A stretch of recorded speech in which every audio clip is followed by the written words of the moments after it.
Welcome. This is Marnie Swedberg. You are here with Marnie's Friends, and today we're going to be talking about planning a successful event in just 1 month. You can do it. This is possible, and our guest today, Priscilla Doremus, is going to help us understand how.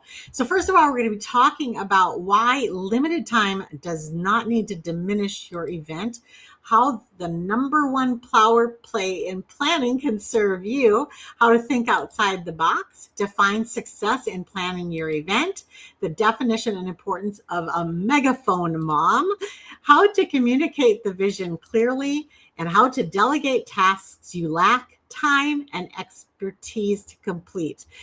Priscilla is our guest today. She's a best-selling author, speaker, and founder of Seven Bears Publishing.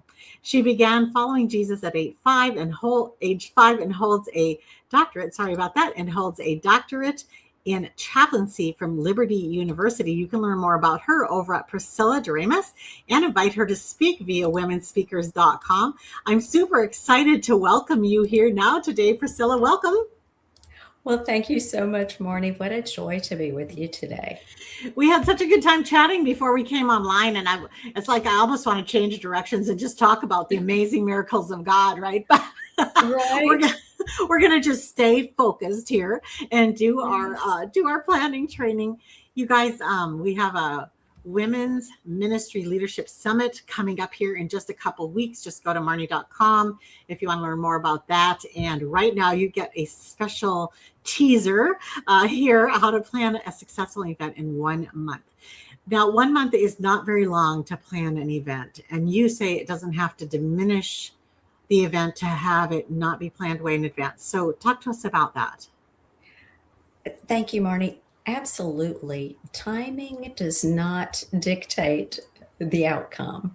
And I think we see that in a lot of things, a lot of principles and in life, but specifically with regard to event planning, no one really needs to know how long it took. If you're organized, Yep. and you sit down, and I think there are lots of women leaders out there who are those type A personalities, and they really know how to get it done. And if we could just refer to Martin Luther and think about all the things he did. And one of the sayings he had was that when he was most busy, he would spend the most time seeking God about a matter. Yeah. And that's the same principle would apply in this situation. So I'm thinking, when you're thinking of planning a wedding or a major event, you start way out in advance. And the farther out in advance you start, I feel like the more paced and leisurely kind of you could go about it. You could really enjoy the journey a lot. When you're cramming it into a month, you either need to have more help, more people helping you, or else you need to have a very good plan in place so everything is flowing in the correct order. So when you're thinking about doing it in a month, what would you say is the number one strategy to keep in mind to not diminish it? Oh, the number one strategy, or the power play we talked about, I think that's a great segue into that, is to pray. First of all, submit the entire event to Christ. Yeah. I think we get in our head what the event should look like. Yeah. And sometimes God has a little bit different outcome in mind. So if we can submit that first to Him and allow Him to have the event, then He's going to dictate what's going to happen and in what steps. And actually, He'll give you the vision for it too. So it takes the burden off of us. I think of Psalm 37:5, which tells us to commit our way to God, to trust Him, and He will act. Wow. That applies to so many things in life, but we often don't consider that in event planning, but it's so key. It's so very important. We're going to talk next about thinking outside of the box. And as you were talking there about the power play of prayer, I have found in the events that I have planned, even the summits and different things, that if I'm really staying on track with God, sometimes He can He can throw a big additional thing in. Oh, yes. Yes. that I wasn't expecting. And that turns out to be just as exciting as the whole original plan. Absolutely. Sometimes even more exciting. Yeah, I think so too. Yes, an example I could give of that was recently I was talking with some women about an event, and they had in mind, it was pretty much the stereotypical normal spring fling type event at church for the ladies. And one of the ladies that was leading it said, God was really talking to me about the need to provide practical tools for women this year. And so it went a completely different direction with gardening, planning, and cooking and sewing and knitting and crocheting and how to raise chickens. And it was just the most amazing thing you've ever seen. Yeah, I had one just in the fall. We were hosting our first women's ministry leadership conference here at my home church in Florida. And that starts the nationwide movement that we're just starting here in 2027 now, or 2026. But what was interesting is that I had all my focus was on Saturday on the main conference, right? And then God's like, on Friday night, you should have a speaker meetup, because all the speakers are going to be in town. The other ones who aren't speaking can come and meet the other speakers from around the state. And I was like, whoa, that's such a great idea. But it added a whole nother event. And, you just sometimes it can a little bit take your breath away. Like the one you just described too. That was a lot of work putting that together, Well, and what was interesting was it turned out, or I think it's not finished. Yeah. But, I think it's going to turn out to be less difficult because then leading into another one of our points, you can delegate that all of those individual things to people who are really gifted and really excited about those things.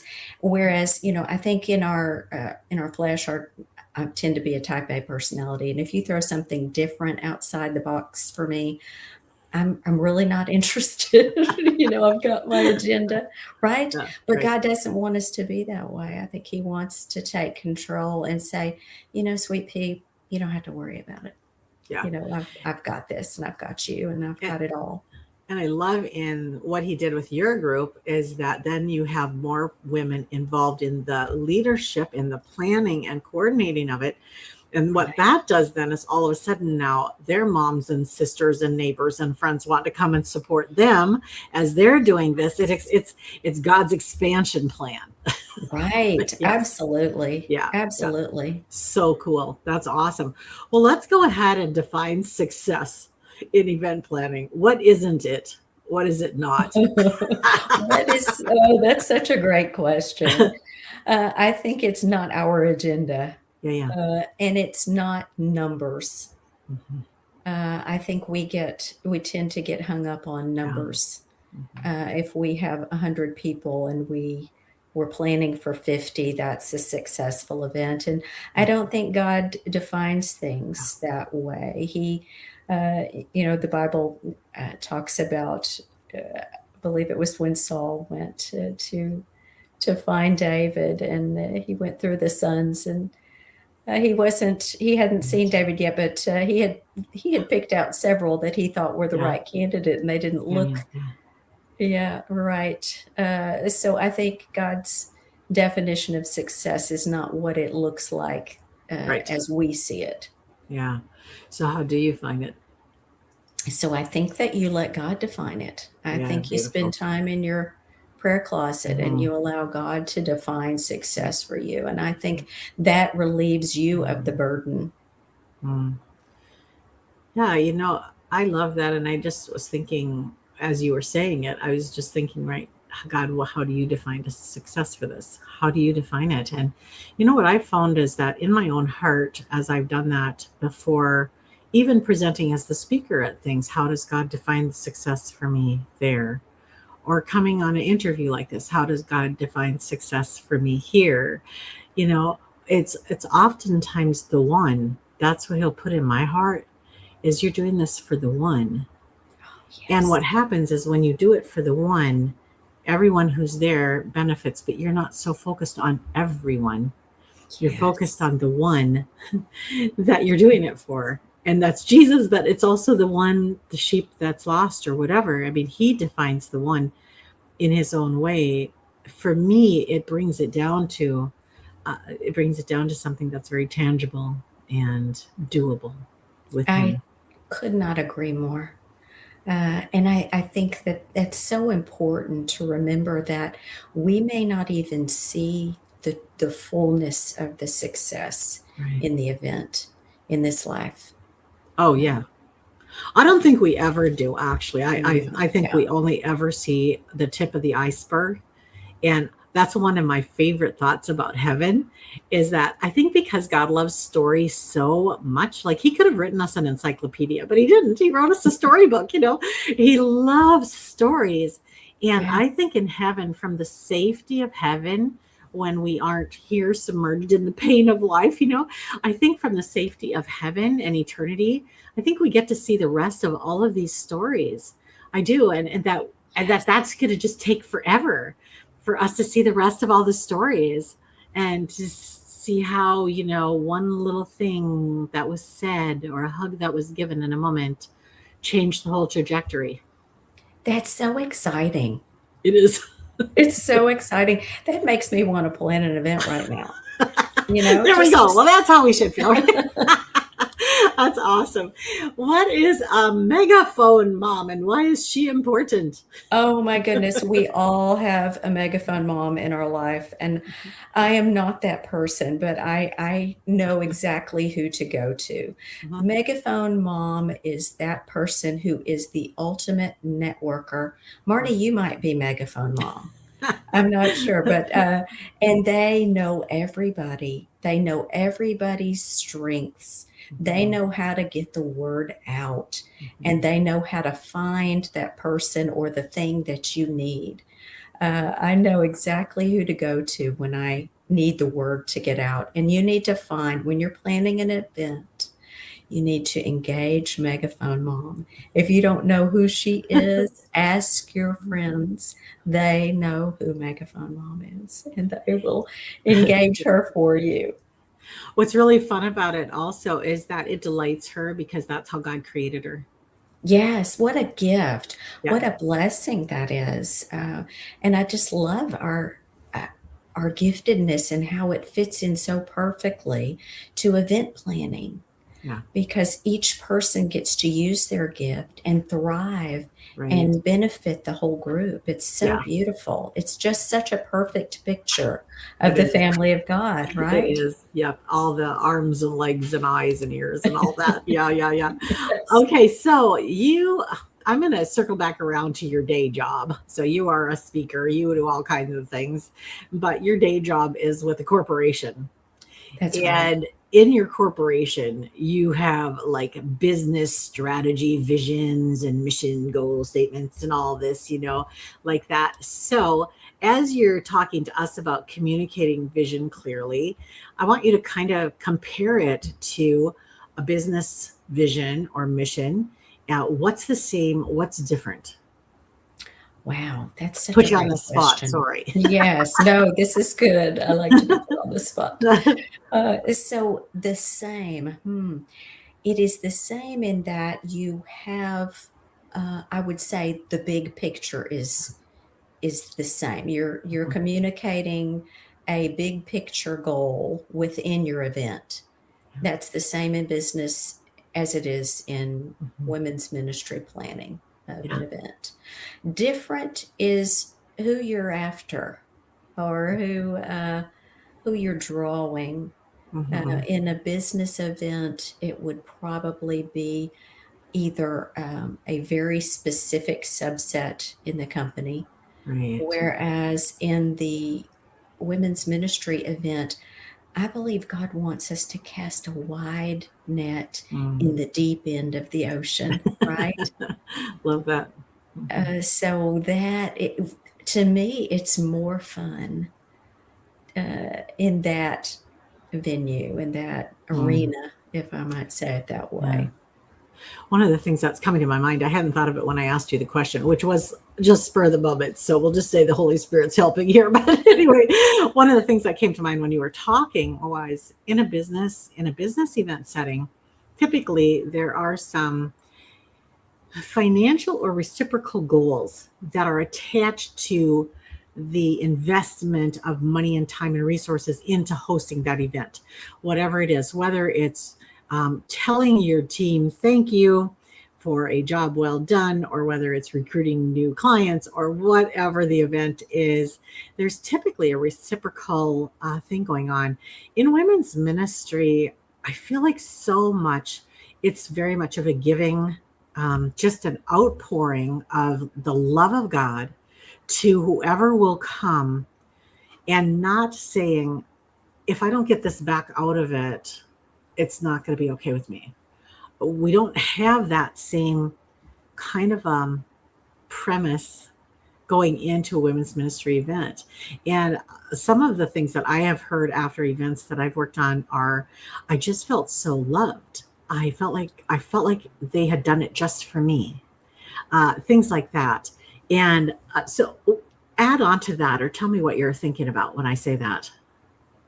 That's so beautiful. And the other thing I was thinking about when you said all of that was, we're also not constrained by those things, Yes. right? Right. And let's say that we do, well, let's talk about that. Let's maybe take a little rabbit trail onto the budgeting aspect of the Right. event planning, right? So in a business, you have a budget when you're event planning, and you have to stick to that budget. And there may be things that you can or cannot do due to that budget, and you have to become very creative.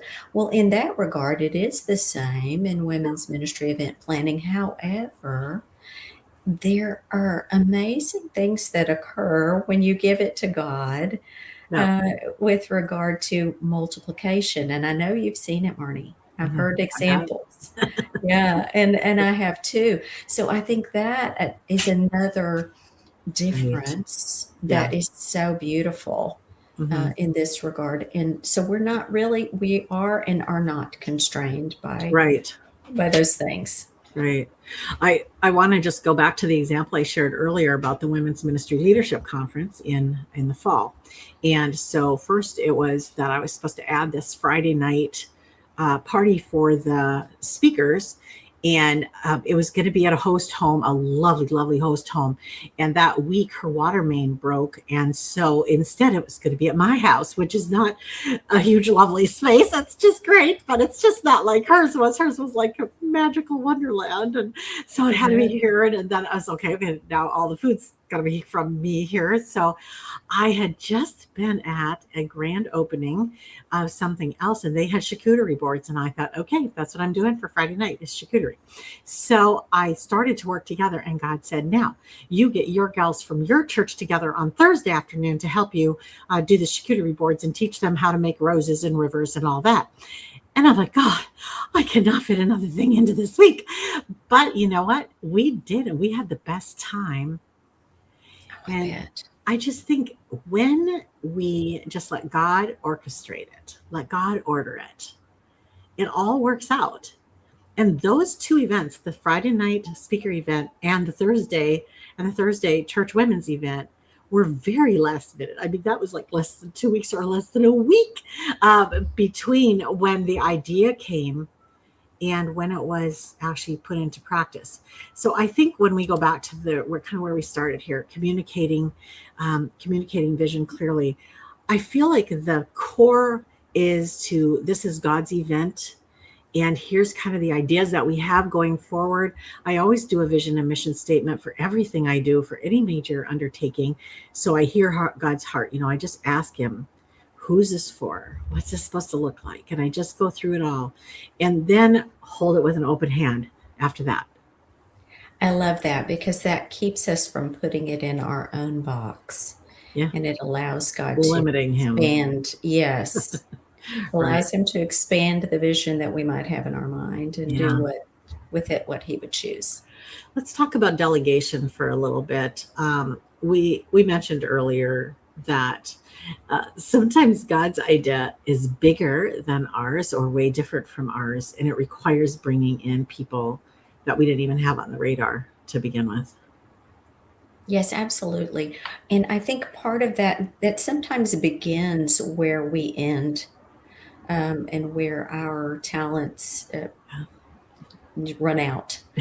Sometimes, or let's say that, I wasn't a great cook and I needed somebody to bake something for an event or to bring something, then I would reach out to someone I know, or wasn't even sure. You may not even have the connection Yeah. for the thing that you need to delegate, but if you mention it to one person, then you find it just opens up this whole world of Yeah. wonderful ideas and wonderful people to delegate even more things to, because they will women are great about making suggestions and saying, hey, why don't we do that? Why don't we add brownies? Yeah. Just, as a silly example.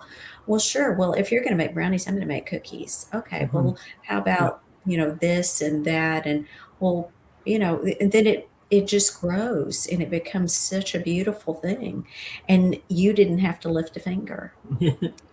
So let's talk tactics about having a team. Okay, now having a team. So one of the things that I like to do is I like to get everybody's responsibilities down on either a spreadsheet or somehow. I love spreadsheets, but somehow get it down. And before you leave a meeting, you will just say, okay, here's the dates that I need to hear back from you on. This is kind of the outside date. You want to build some flexibility in there because you'll have some late bloomers in every group. There's going to be people who on time is late every time. And so build some space in there for yourself. But if you don't do something like that, then they're just out there thinking, I'll get to it sometime.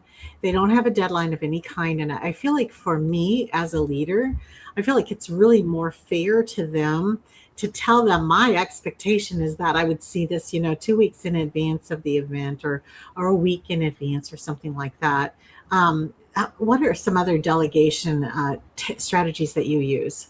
Yes, absolutely. Yes, I absolutely. You need to do that. And I think that too, you communicate the day and time expectation for each person and you send follow-ups. People get busy and they do forget. And I think they do need a follow-up. And so what I like to do is I set a calendar, and it's a calendar reminder, and it sends out automatic emails. And you can do that in Outlook. Actually, now with all the AI tools out there, it can send them automatically for you on the date and time you select in advance. So that's a lovely tool, and it's a good reminder. And then the personal touch. Take the time to pick up the phone and call them or text them and say, hey, just checking in, making sure you're okay. And, remember that they're people, that the event, I do think that we have to be careful and guard against being thing focused rather than people focused. When we get that event and that task in our head, we forget that each one of those people that are helping, they may be hurting. They may be going through something very difficult, and just saying, hey, how are you doing? Is this still something that you can do? And if it's overwhelming you or burdening you in any way, we can find somebody else. You just let me know.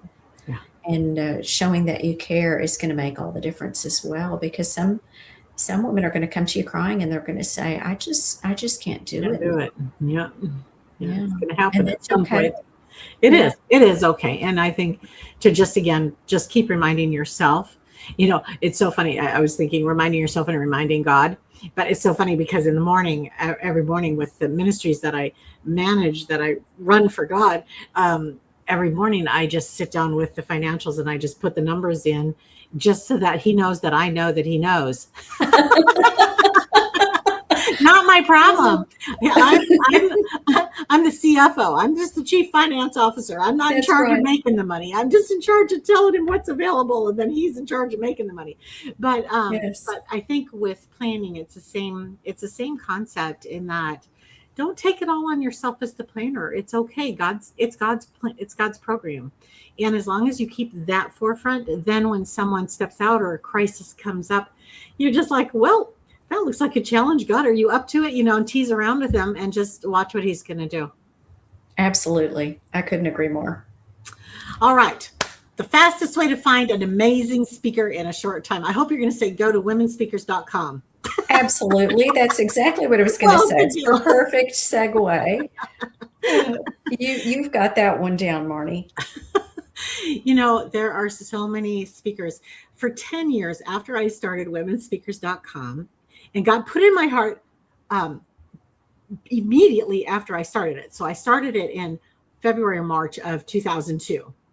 And in May of that year, God said, okay, you're not going to take any more speaking engagements unless it's a pinch hit. So that means that they already had a speaker booked, and for some reason, somebody died or she threw her back out or whatever, she cannot come at the last minute. And there were specific rules about this. I couldn't just say yes to a poor planner.